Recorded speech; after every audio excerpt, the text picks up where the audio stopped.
We live in a world where everybody has a voice. Everybody could be heard. Everyone can go on YouTube. Everyone can reach the world, right? Well, here's some facts you might not know. The average YouTube video has 35 views. Yeah, but what about TED? If you get on TED, well, everyone has millions of views, right? Well, did you know this? The average TEDx talk receives 411 views. That's it. Well, our guest today has had 150 million views to his TED Talks. He is one of the most renowned speakers in the world. He is an author of a number of best-selling books, including How to Be Heard, which has won numerous awards. He has been honored. He's a fellow of the Royal Society of the Arts, which I don't even know what that is, but it sounds like they have a great party at least once a year. He is an expert on the craft of designing sound for businesses and environments that really make people happier and more productive. I'm so happy to invite to the show today our special guest, Julian Treasure. Julian, thank you so much for being our guest today, and welcome to the TJ Walker Success Show. Thank you so much. Great pleasure to be here, TJ. Now, Julian, you've had such tremendous success with your TED Talks, but you've had a lot of them. And the one that's the most popular is How to Talk, but you also have TED Talks on listening. It seems like everyone these days, and I'm guilty of it, wants to talk, and everyone wants to have their own TED Talk. Not many people want to listen. Why is that, and how can we get better at listening? Well, first of all, if you think about what we teach at school, it's reading and writing. Those are taught. It's a scandal if a child leaves school unable to read or write. You know, questions are asked in government, shocking. But we don't teach children how to speak. I mean, you do a little more in your country than we do in mine. You do some public speaking and things like that, but it's still very little, though. Yeah, not much. And listening, not at all in the vast majority of schools, which when you think about it is crazy, isn't it? Because if you taught children first how to listen really well, they would receive and understand so much more of their education. We focus all the time on sending education. How good is the curriculum? How good are the teachers? You know, how well built are the schools? That kind of thing. We don't think about the receiving of the education. Can the children hear? And are they listening? Do they know how to listen? Or are they, goofing about at the back? And of course, the naughty kids are the ones who are doing that. Millions of children leave school every year having not heard or listened to their education, which to me is a tragedy. So these are foundational skills, speaking and listening. They're primal. We've been doing these things for as long as we've been human. In fact, as far as listening is concerned, a long time before that as well. Because listening is the primary warning sense of every vertebrate on this planet. There is not a single vertebrate without ears. There are plenty without eyes. And that's because you can hear what's behind you. I don't know about you, I'm not very good at seeing what's behind me. And your hearing is always on, even when you sleep. If there's a strange noise in your house at night, you will wake up because your ears are always working. We have no earlids, you may have noticed.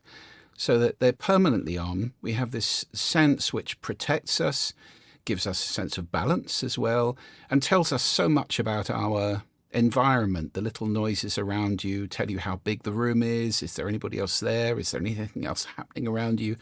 You're doing that all the time. So hearing is critical.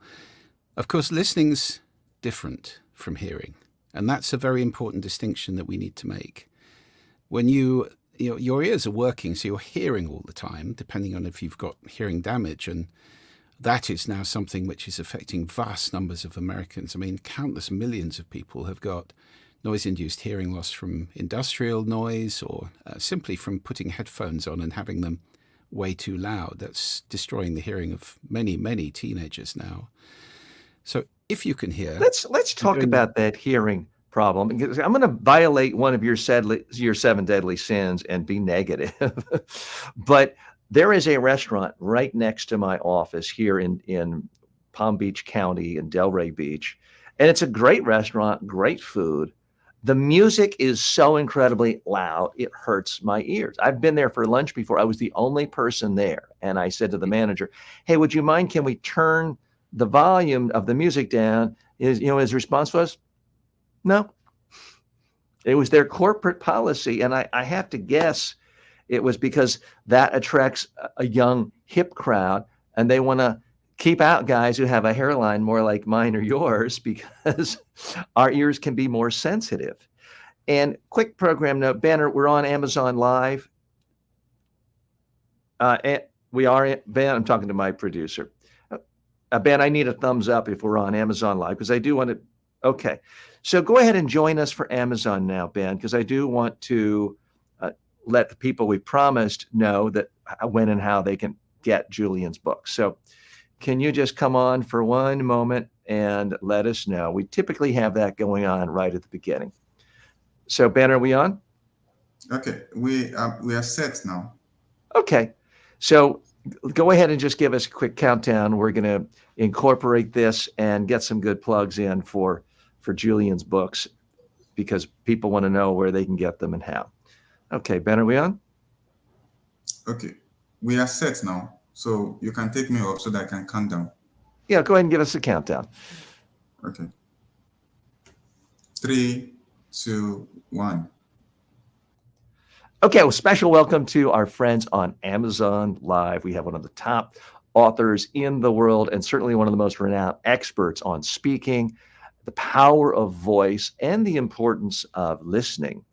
We have right here in the carousel, depending on whether you're looking on a cell phone, an iPad, a computer, it's either on your left side, your right side, or below. You can actually see his books and order them right now in one click. How to Be Heard, and also Sound Business, 2 great books. And Julian, let's tease people a little bit because you've got a great new book coming out next year. What's the title of that book?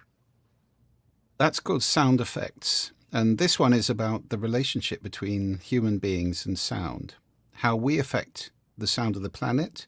So, I mean, for example, everybody or many people will know about the way we're deafening cetaceans with cavitation from ship propellers, thousands and thousands of ships plying their way across the oceans and generating noise, which stops the whales from being able to communicate, which before they were able to do over hundreds, even thousands of kilometers with low frequency sound.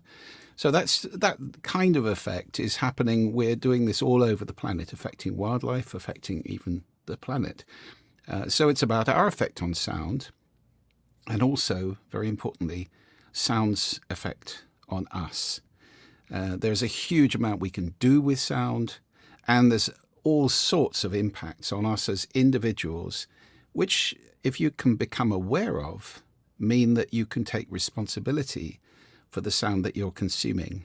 And this goes back to what we were discussing a little earlier, TJ, about the lack of listening, the fact we don't teach listening in school, and it's not really valued as a skill.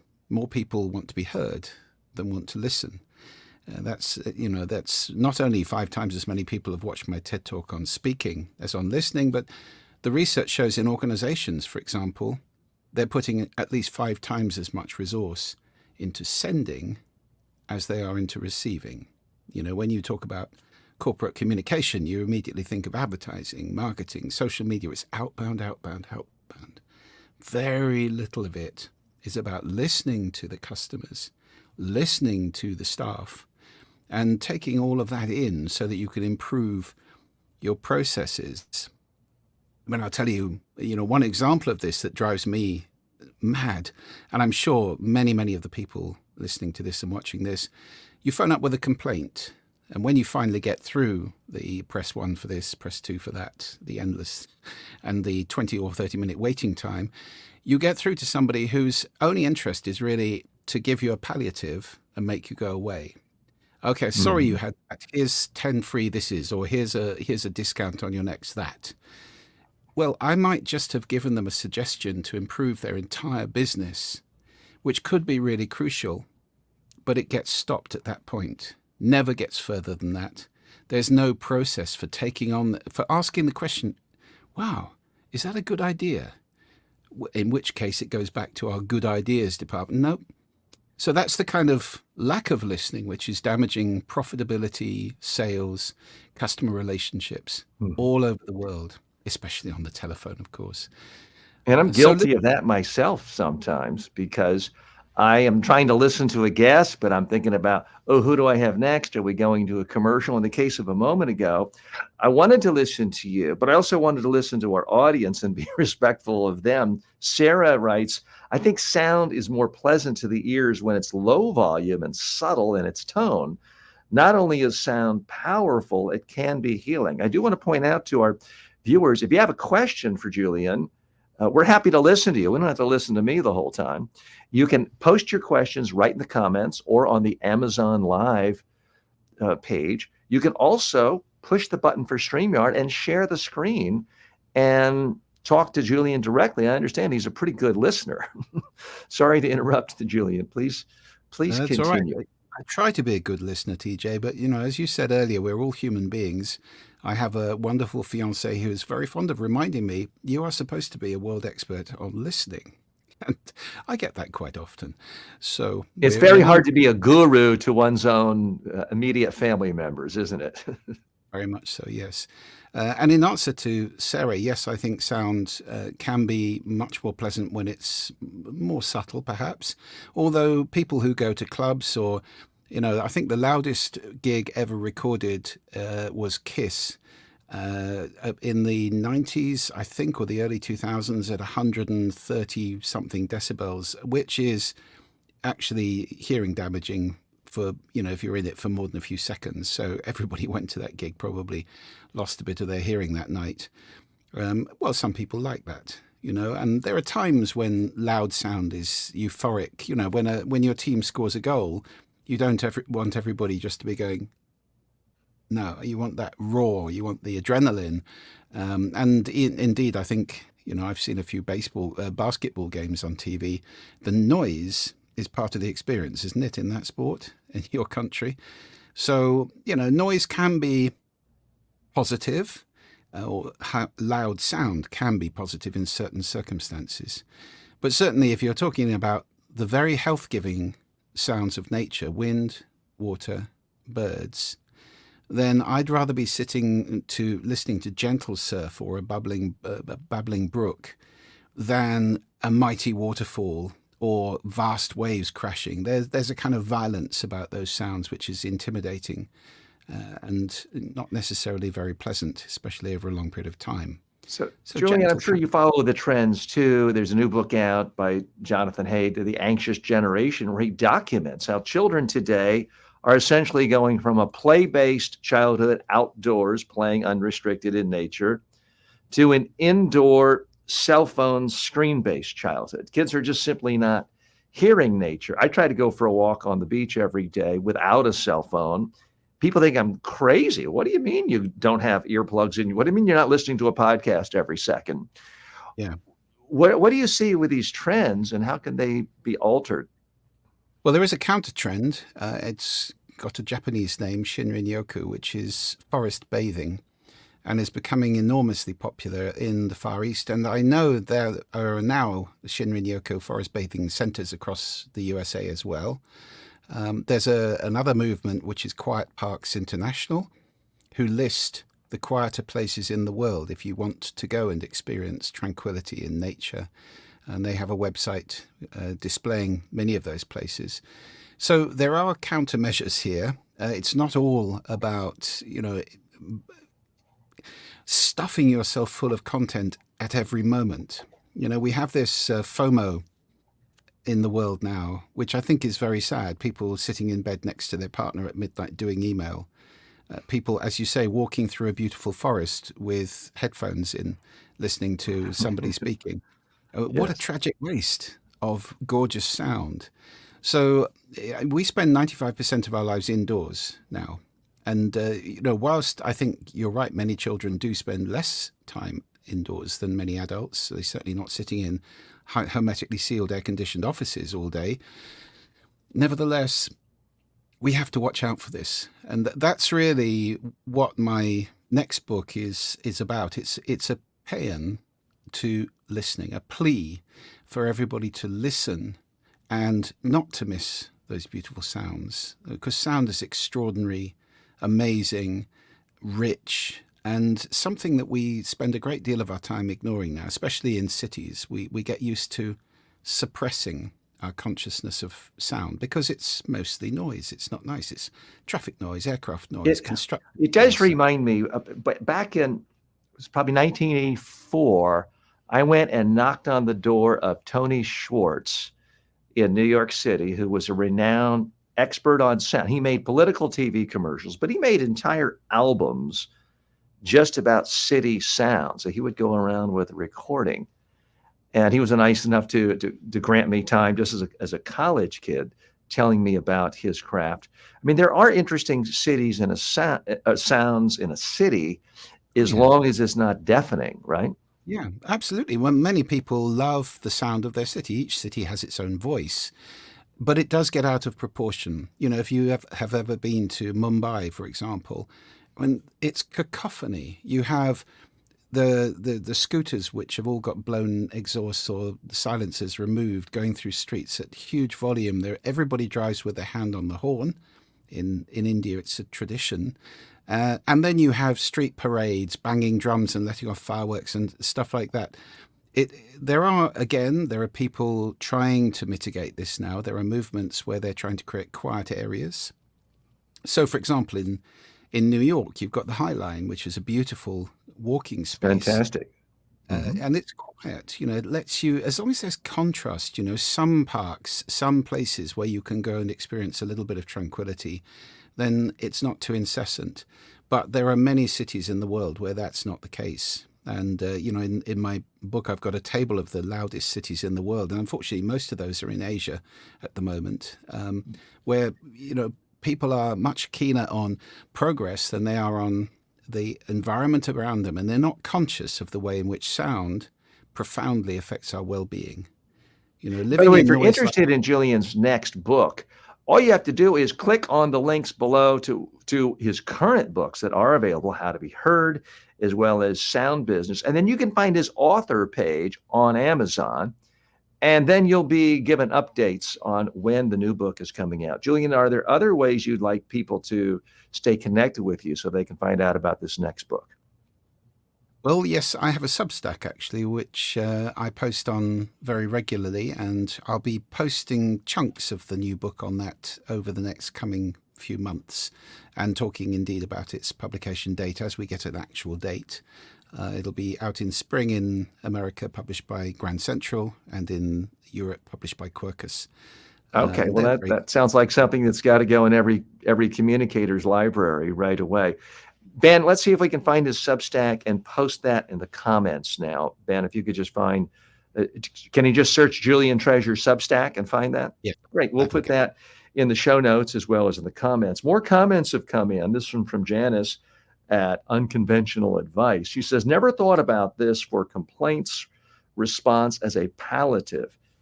Julian Treasure, thanks for bringing your expertise here. And Janice, if you have any other specific questions or you want to come right on screen to Julian, you're more than welcome to. Julian, you're also an expert through your company, the Sound Agency, on how sound is used for businesses. One of the things that I find intriguing is how sound is used, I think, I'm just guessing here, to appeal to certain demographics and in part repel certain undesirable graphics. We were talking a moment ago about the restaurant right next to my business here in downtown Delray Beach, where the music is so incredibly loud that I think if you're, and I'm 61, I think if you're over 50, it's intolerable. And I also think of certain malls where you go to, I guess, an Abercrombie and Finch. There's another similar one to that where you walk in and boom, the music is so loud. If you're not a teenager, it's just really just as effective as punching you or dragging you out of the store. Can you talk about that a little, please? Sure. I have a lot of respect where this is done intentionally. Okay. If you really do have a target demographic and you understand what it is and you want to create an environment which is highly attractive to those people alone, good luck to you. that's wise. And if it automatically deters people you don't want in there, that's absolutely fine too. I mean, I remember going to Hollister, which is owned by the same people. That's what as I was thinking of. Yes. Yeah. When my daughter was a teenager, and I would sit outside in that seat outside. I'm not going in there. It's dark, it's loud, it smells. But all of those things, because they have a signature fragrance, they have the darkness is supposed to evince a kind of nightclub atmosphere. She loved it. So that was the target demographic. Respect. Okay, that's fine with me. I Restaurant. apologize if I could just dig a little deeper there. I understand from a business standpoint it was smart. As a consumer and a parent, do you feel like they were doing damage to your daughter's ears, long-term damage? No, Because that's not something to be respected. No, it's not that loud in there. It's not Okay. really. And she's only in there for 15 minutes or 20 minutes or half an hour at the most. Hearing damage occurs when you have excessively loud sound, and there's a graph of how long you can remain. I mean, we talked earlier about a Kiss concert where 5 seconds would have damaged your hearing. Well, you'd have to be in Hollister for a long time. Now, the staff, that's a different thing, because the research does show that if we're in sound levels even around 65 decibels, and that's not that loud, that's loud enough for you to raise your voice to speak in. So the average German classroom, for example, is 65 decibels these days. And if you're working in that environment, it elevates your risk of heart attack or stroke. Wow. Now, that means that many teachers may be shortening their lives by working in that environment day after day. And that's pretty shocking. So that's how much we need to pay more attention to the soundscapes that we create in all sorts of spaces. Now, I talked about intentional sound there in those shops, but unintentional, mindless music is one of the most commonly smeared sounds, which really upsets a lot of people. I mean, the independent research, not produced by the music industry, shows that roughly a third of people hate pipe music, a third like it, and a third don't care. Well, upsetting a third of your customers is quite a serious decision. So I think it's something that needs to be thought about, particularly when you mentioned malls. I mean, I've been in hundreds of malls and we've designed soundscapes for them at the sound agency over the years, replacing mindless music with lovely nature sound or something very calming and soothing, because the music is played through loudspeakers that were only ever intended for emergency announcements. So you walk around the shopping mall and all you can hear is you don't even know what song it is. It's fast-paced, which speeds people up and makes them leave faster, which is not really what you want to do.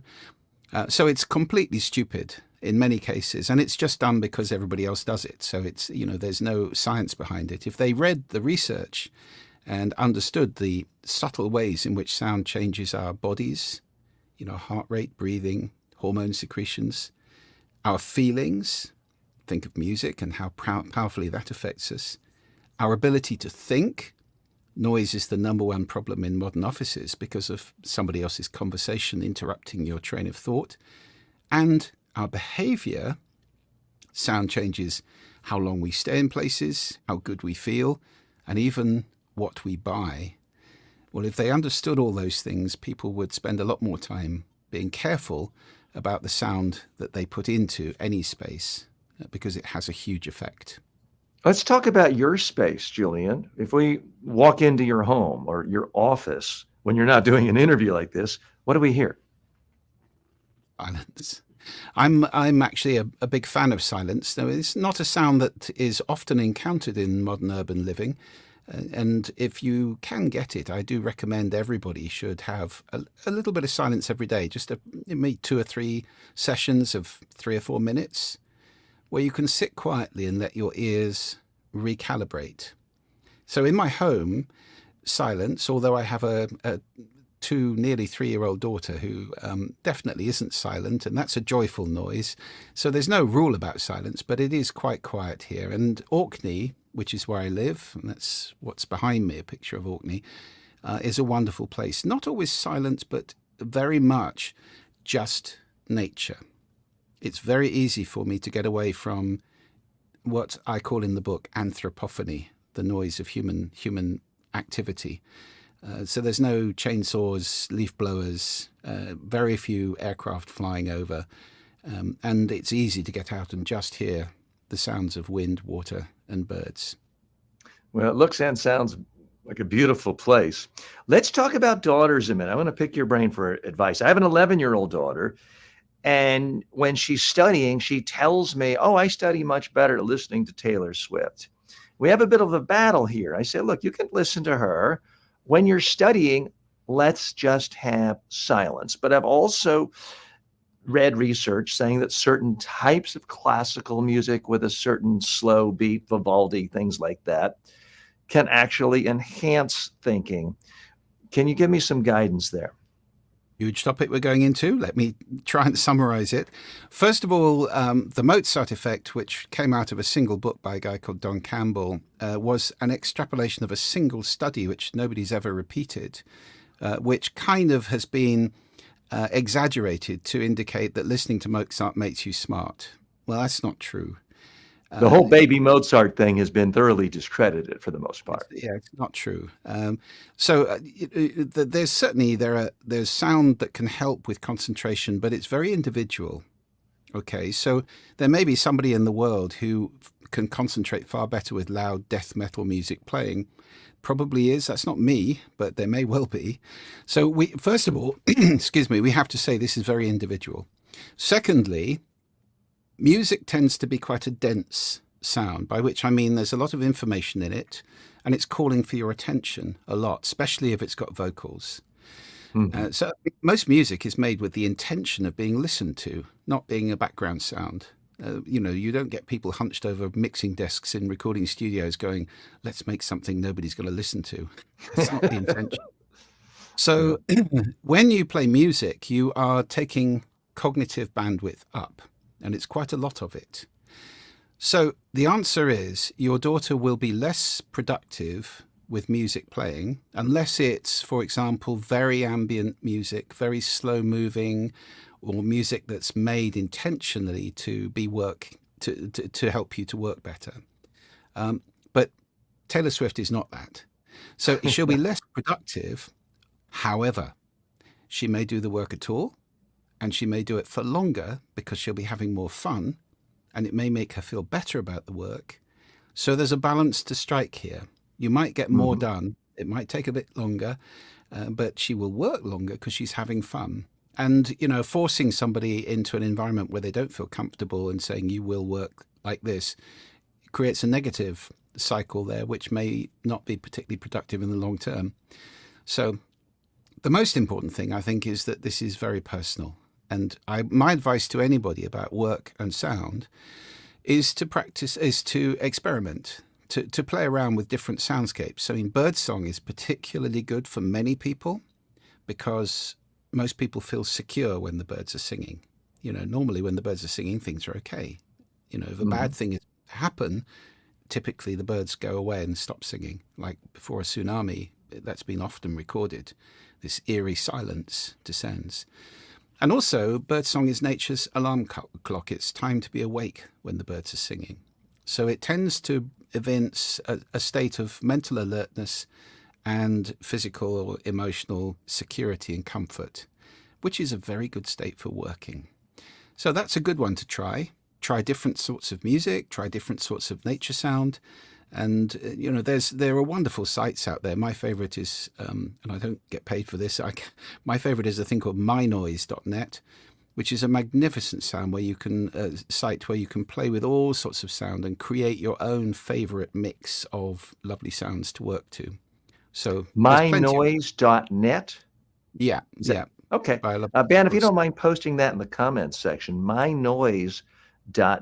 And other comments have come in. Janice says, dark, loud, and smells. Excessive noise, elevating risk of heart attacks and strokes. Thanks for drawing attention to the impact of unintentional noise versus soundscapes. So it's definitely resonating with some of our audience. What are your thoughts on nighttime sleeping sounds? When my daughter was born now 11 years ago, and my wife was preoccupied with the child care, I felt extra pressure of, okay, I've got to be in top form, make money, provide for the family. So I started sleeping with earplugs and a white noise machine because I didn't want to be interrupted by sirens or cars or, truth be told, babies crying. And I have found that it seems to have helped. Do you think I'm doing any damage with a white noise machine, or what are your thoughts on those? I'd certainly recommend gentle surf rather than white noise because it's natural. White noise Gentle is surf. white noise is an artificial sound, and it's not actually generally white. It's often would be brown or pink noise actually that's used. There are different colors of noise. Not many people know that. Ah, that They're sounds like just we're going to have you on for another couple of hours because I have no idea. I never even thought of noise in colors or sounds in colors. That sounds fascinating. Let's just quick note to our friends on Amazon. We're very happy to have one of the most esteemed experts in the world on voice, listening, and speaking, Julian Treasure. He's got a couple of his books available right now. One click, and you can start reading it on your Kindle. One click, and it can be sent to you. You'll probably have it tomorrow if you're in a lot of countries. And the books, you can see them in the carousel, How to Be Heard, which won both the SOVAS and Audie Global Awards. He also is the author of Sound Business. It's a seminal work on creating an effective business sound. He's got another book coming out, so you want to follow him on Amazon so you can be made aware the second that book comes available, so you can pre-order that book. So we do want to say a special thanks to Amazon and Amazon Live for letting us join you today. But we're going to sign off Amazon. Now, Ben, I'll let you sign off Amazon, and that will allow us to talk a little more expansively on things. But we do want to say, again, special hello and thank you to Amazon. So, Julian, I know you're talked about it a lot. It's maybe old hat to you, but we do have to talk about your TED Talk because that's such a fascinating subject to so many people who are a part of this community, because this is all about communication skills and communicating for success. You've done a lot of TED Talks. We know which one was most popular in the rest of the world. What is your own personal most popular TED Talk you've given? my favorite is the one on listening because the longer I go on, TJ, the more I see the gap between the importance of listening, the power of listening, the effects of listening, and what's happening in the world. It deeply concerns me. Like you, I have young children, and I see the world slipping down a very dangerous slope.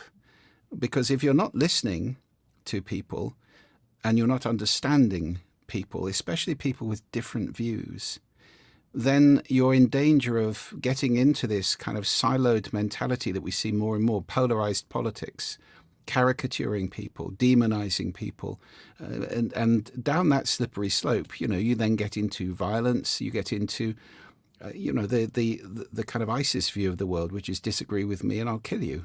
That's a dangerous, dangerous slope. I gave a TEDx talk years ago in Athens, the cradle of democracy, called The Sound of Democracy. And I said, the sound of democracy is listening, because only by listening and understanding somebody can we live next to somebody with whom we fundamentally disagree. And in fact, my work has moved very much to focus on this particular hotspot. There's a word which I think is the most important word in modern civil society, and we don't see enough of it. That word is validation. Validation. TJ, I don't agree with what you just said. I completely disagree with you, but I can see why you believe that. It makes sense that you would say that, given your different life experience compared to mine. One of the powerful things I teach in my course, in my book, and in my coaching and training and workshops is that listening is unique. Every human being's listening is as unique as their fingerprints, their voice print, or their irises. That's because we listen through a set of filters, and those filters arise as we grow and develop in our lives. And, you and I have come different roads to this moment here today where we're together, and we will have picked up different filters. We'll have different, perhaps, the language we speak is roughly the same, although not entirely the same. The culture we were born into, probably quite different. And the values, attitudes, and beliefs we picked up along the way.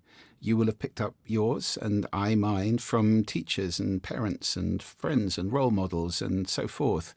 And then in any given situation, we have expectations, intentions. Well, ours are probably very aligned at this moment, but that's not always the case. We might have emotions going on. Just think of how well you listen when you've had terrible news or fantastic news, not very well. How well can we listen when we're upset? Not very well. And by the way, a great tip for defusing somebody who's upset is to listen to them, and the steam will start to evaporate and they'll calm down. So all of that means that our listening is unique. And that is one of the most common errors that I see in the world, is the assumption that everybody listens like I do. And, of course I'm right. Everybody thinks like this. Well, you don't, you're an idiot. No, actually, two people can be right and have different views. They're both right in their own perspective, given their own experience. And understanding that is crucial to the survival of democracy and civil society. And I see so many threats to that right now with the polarization. We're on the same page there. How do you conceptualize society dealing with the problem that so many people now appear to be listening just for validation of their own worldview? Social media, the information bubbles, the filters. It's very easy to go through your whole day and hear nothing but information that validates your worldview, and even more detrimental, validates your opinion that anyone who doesn't think like you is not just someone with a different opinion, but someone who's genuinely evil, someone who's a threat to society, someone whose vote shouldn't count and should effectively be disenfranchised. I mean, that's happening not just in the United States, but in democracies around the world. Yeah, and it's happened in many autocracies around the world, to the point where those people are killed or put in prison or beaten or whatever it may be, as a matter of course. So, yeah, it is really, really dangerous. I think the answer to this, and of course you use the validation word there, I'm not talking about self-validation. I'm talking about validating others. And that's the crucial difference. We're all very happy to validate ourselves. I knew I was right. Thousands of people agree with me. Yeah, but there's millions who don't, and you don't ask them. Barack Obama once said, I will listen to you, especially if we disagree. And that was a very important sentence, I think, which is unfortunately not the way that most of us behave. We want to listen to people with whom we agree. And in business, I talk about this, it's another angle on diversity. We all know it's very important to have diversity in business, but that's not just physical diversity, it's diversity of opinion and ideas and perspective. Mm-hmm. That's just as important, to surround yourself in a team with people who don't necessarily agree with you, people who see things a different way, because that's how you get balance, and that's how you get, you defend yourself against a rigid team view where everybody's like me, we're all great, we're pointing in this direction, yeah, but that's going off a cliff and you haven't seen it, Mm-hmm. So I agree with everything you're saying. Here's what I struggle with. You mentioned Barack Obama, and the world has changed so radically since he left office, which was only 2017. It really wasn't that long ago, and yet the world has changed so much. And what does occur to me is we've seen a massive rise of people, not just in the US, but in democracies everywhere, who now no longer fundamentally believe in the concept of democracy. They believe that if my guy gets more votes, he should take power. If your guy gets more votes, we call it fraud, and my guy gets to take power. How do you validate someone who has that sort of a position? You can be empathy, you can have backyard barbecues with them, but how do you validate an opinion that is suddenly a massive rupture from a bedrock view of what it meant to be a citizen in the United States or Great Britain or a lot of other democracies? Well, I think the answer is you have to listen to them, and you have to understand why they believe that, how that came about, because there will be a reason. Everybody does things for a reason. And invalidating people with whom we disagree is, just as bad from both directions. I'm not pointing the finger at any one group. I think we are all very guilty of this invalidation of demonizing, caricaturing, and grouping people together in impersonal kind of hate mobs. Well, that's not the way forward. Democracy relies on us having individual conversations, intelligent conversations. And when I talk about validating somebody, if I'm sitting with somebody who doesn't believe in democracy, well, there'll be a reason for that. And I need to understand that if I've got any chance at all of asking them to entertain perhaps other ways of thinking. One of the 7 deadly sins I talked about in that TED Talk is dogma, which is confusing opinions with facts. And that's a very widely held issue now, that people confuse opinions, which, are just opinions, with facts. And there's a lot of table thumping that goes on as a result of this. It would be lovely if we were asking people, would you like my opinion on that? No? Oh, I had such a good opinion all ready to go. But we don't do that, do we? We just say, you're wrong. This is how it is. And that's just an opinion most of the time. Facts are facts, opinions, opinions. Well, my opinion is that Julian Treasure is a master communicator and a master listener as well. If you want to get his books, they are available. We posted a link to them right here, How to Be Heard, as well as Sound Business. You should check that out. Julian, my audience is going to beat me up, and they're going to say I didn't listen to them if I don't ask you for some inner secrets about mastering the TED stage. Because as I said at the very beginning of this, a lot of people think, oh, you're invited to speak at TED. Wow, that's easy. Millions of people just watch you. You're famous. And it's very simple. When in fact, the most recent data I've seen show that the average TEDx speaker gets 411 views. So just being on the TED stage doesn't get an audience. What do you think you did that was so special, different, unique, that made your talk and your most popular one of all time, but your others resonate so much? Well, first of all, I think the topic I'm talking about, it's become a bit of a speciality for me, really, which is talking about things where people say, well, that's completely obvious, but I'd never thought of it before. So if you can find something like that, which pervades life and which is universal, and yet people have ignored and don't understand the significance of, then that's a great place to start. So some of the best TED Talks are like that. Susan Cain's talk about introverts, or Brene Brown's talk about vulnerability. Simon Sinek's talk about why. These are all talks where it's a thing that we probably know, but we'd never thought about it, and we need our attention being directed towards something that's very important and often ignored. So that's one thing. I guess the second thing is that I had 5 successive TED Talks, actually, at the TED Global Conference. And so that was over 5 years, 1 talk each year. So by the 5th one, hopefully, I knew what I was doing. I'd had some solid rehearsals there. And that certainly helped.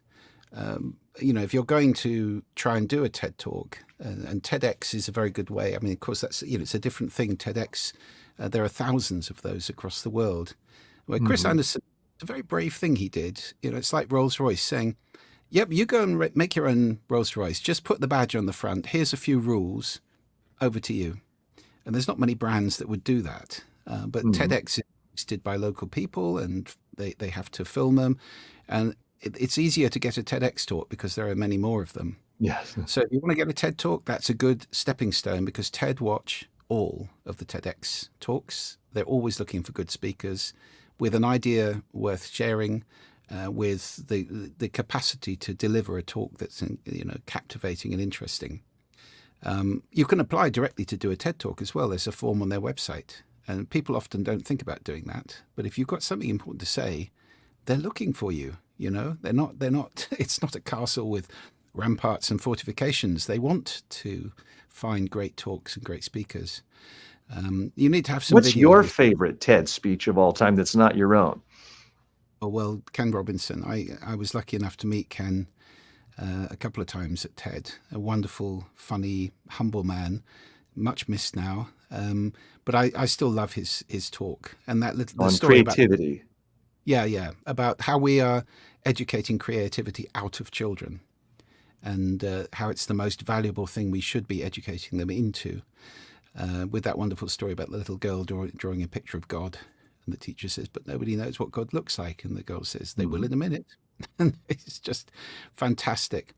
So yeah, that's my favorite one. But I have to say, being a sound guy, there's a talk which has just come out by the CEO of an organization called IYO, who has developed audio computers, which are little devices you wear on your ears and you speak to it conversationally. This is not Siri or Alexa. This is a conversation with an intelligent being or agent. I mean, not quite a being.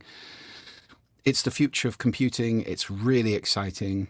And also these little gizmos in your ears can do amazing things like filter out background noise in a noisy restaurant we were talking about earlier, and allow you to listen to the person you're speaking to.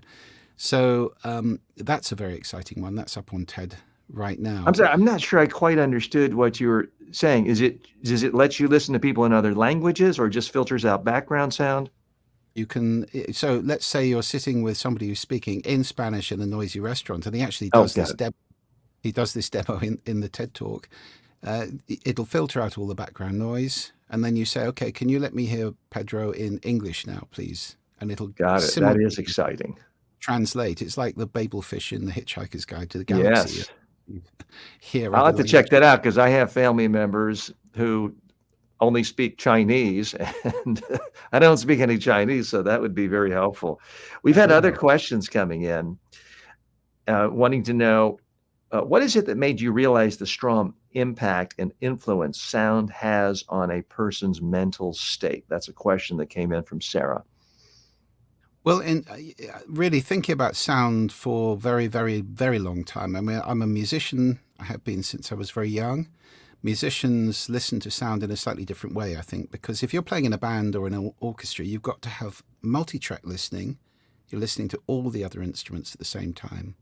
And it's very attentive listening while you're doing something quite complicated, which, if you think about a violinist, they're reading a very complicated score in front of them and doing incredibly complex things with their arms and fingers, whilst listening attentively to everything that's going on around them. So there's a part of the brain which is larger in musicians than in non-musicians because of that particular kind of activity. And I think that gave me a sensitivity to sound through all my life. So in a long career in marketing before, I kept thinking, the world doesn't sound very good. There's all this noise being created by organizations. Why? And that was the genesis of the sound agency and the book Sound Business, which is about making a sound that's actually effective, appropriate, profitable, and enhances well-being and so forth. And then of course, I had the Damascene revelation around the time of that third TED Talk, when I realized, oh, you know what? The reason organizations make all this terrible sound is because the people in them aren't listening. And that was when it got personal. So that's when I started talking about listening skills, and then ultimately the skill of speaking as well. And you asked for tips about speaking. I mean, I'm happy to give a couple of tips about speaking in public. The first is practice. Practice. If you're going to give a talk, just like you wouldn't walk on stage in a large auditorium to give a piano recital having never played the piano, I mean, that wouldn't be sensible, would it?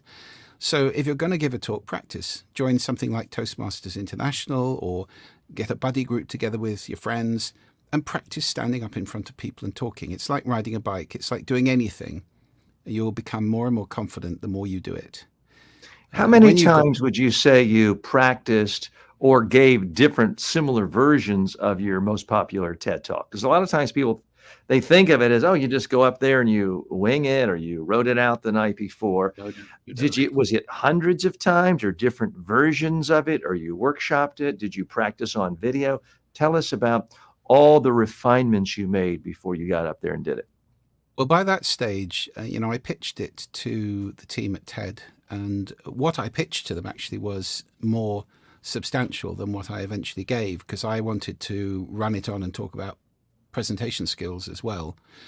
And they were like, there's too much. There's too much for a TED Talk. You can't put all that in. And that's my biggest failing, by the way, as a speaker, is I try and get too much in when I could really refine it down and deal with a smaller number of things in greater depth and detail, because I'm so keen to give the gift. And we should point out, your most popular, successful TED Talk of all time clocks in at less than 10 minutes. Am I correct? Yeah, it's about that. I can't remember how long it is. And I have people tell me all the time, oh, TJ, I don't need to rehearse that speech. It's no big deal. I'm only talking for 10 minutes. I'm like, what?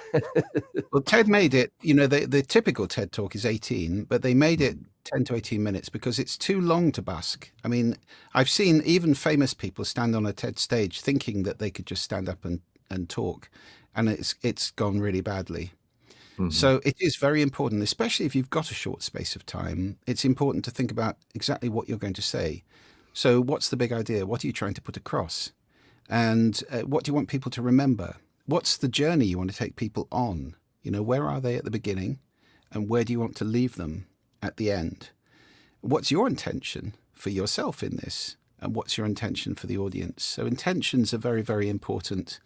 The TED audience is, it's a lovely audience. They're there to learn. They're keen. They're open. It's not like doing an open night at a comedy club where you can get heckled. It's a very positive audience. I've seen people dry up on the TED stage. What happens? The audience start to applaud, to say, it's okay, we're with you. Don't worry about it. I saw that just this weekend. I was at a TEDx in Boca Raton, 500 people there, and one of the speakers just completely froze, seemed to be on the verge of tears several times, finally left, and the audience just applauded and cheered for her. And it was absolutely supportive, as you mentioned. Absolutely. I've seen it many, many times. So practice, yes, I did practice all of the TED Talks a lot. And by the time of the fifth one, I pitched it to them. They told me to take out half of it, and I then reworked it. These days, if you're going to give a TED Talk, they will work with you on the material intensively, and they'll also watch you doing it on video and give you feedback. And then when you get to TED in Vancouver, they'll do rehearsals with you and work on it. So I wouldn't over-rehearse. I've seen TED Talks where people are very mannerized. It's obviously a speaker coach has told them to do that gesture at that point, and you think, What is that line for you? Because I know what I want in a speech is someone who really sounds conversational in the moment, and there are some TED Talkers where it's a Broadway theatrical show, and it's not a bad show, but they're putting on a theatrical show where I can tell they've memorized every word. What are your thoughts on that? Well, I said in my TED Talk, there are 4 foundations of powerful speaking. H, and they spell the word hail. H is honesty. So that is being clear and straight in what you say, not trying to impress people with big words or, simplifying things, getting the ball over the net, if you like. The A is the answer to your question. It's authenticity. That is being yourself. If you're a quiet person, you can give a quiet TED Talk. I'm not a very demonstrative person. I'm not Tony Robbins or somebody like that. I'm not a tiger on the stage. You need to be yourself. I mean, that is Tony Robbins being Tony Robbins, and this is me being me. So, putting on a big act and acting, no, I wouldn't. I would be very much yourself.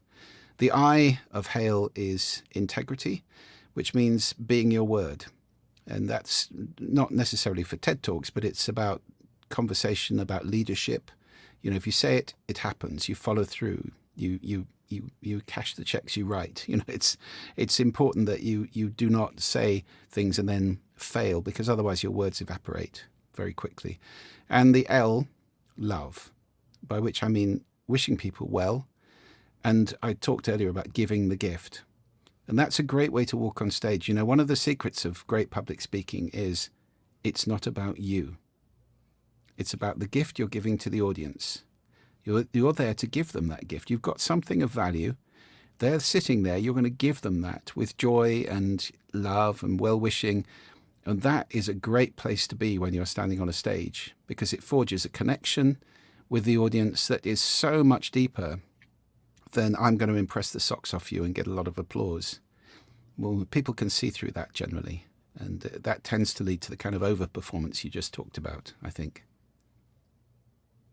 Julian, where do you find people hear you? I mean, 150 million views. Obviously, people are hearing you. What frustrates you personally about what you feel like they're not listening to carefully and they're not getting? I mean, I know from my own trainings, I have hundreds of courses on communication skills. And I have people say, oh, love your course, great course, wonderful course. Oh, by the way, I got to give a speech next week and I'm nervous. What do I do? And it sort of makes me feel frustrated, because the number one thing I always suggest to people and really highly recommend is never give a speech unless you've practiced on video as many times as it takes until you can point to the video and say, wow, that person's great. Wish I could speak half as well as that person. And they're pointing to a video of themselves. At that moment, you have a role model for yourself. And it's not Tony Robbins or Oprah, it's yourself. And it becomes almost impossible to be nervous if you've actually video recorded repeatedly until you like it. And yet, I would say fewer than 1% of my online students do that. So I'm wondering, A, if you have more advice to me on how I can get people to really not just hear it, listen to it, but buy into it. And B, if you have any similar kind of frustration where you feel like people are not really listening to one of your core points. Well, I think in what you just said is a great tip. I would also say that I think, you know, nerves are not something to be frightened of, because nerves give you the hormones that allow you to perform at peak performance levels. You know, the adrenaline comes from nerves. So, you know, it's not that I never get nervous if I'm speaking to thousands of people. I get nervous, but I welcome the nerves because they're there to help me boost my performance.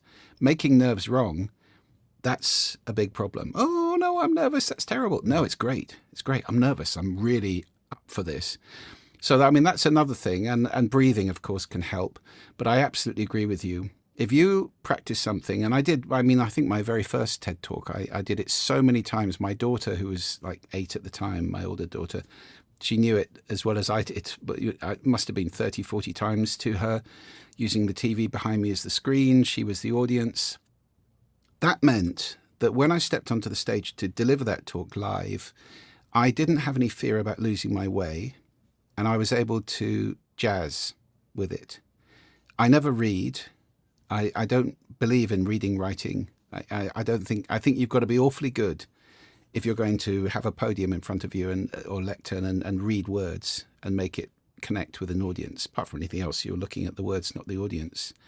Auto cue or that kind of technique, brilliant. If you're good at it, fantastic. But it can be very stilted if you're not good at it.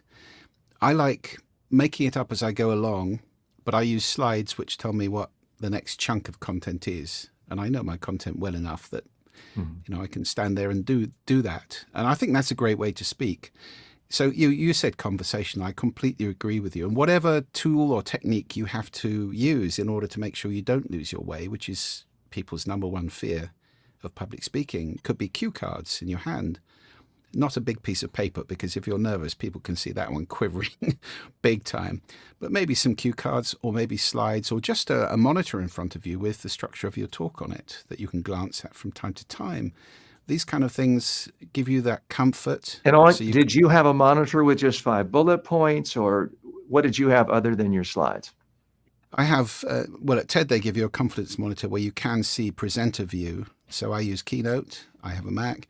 And the presenter view is showing me the next slide all the time. So I know the, you know, obviously I know the talk very well, but it's nice to be able to see the next slide, because then I can do a nice transition. I can time it properly, and I know exactly where I'm going for the next chunk of the talk. So that's and the way rehearsing. I'm sorry, go ahead. No, that's very much the way I like to do it. Is with that presenter view in front of me that I can just glance down at.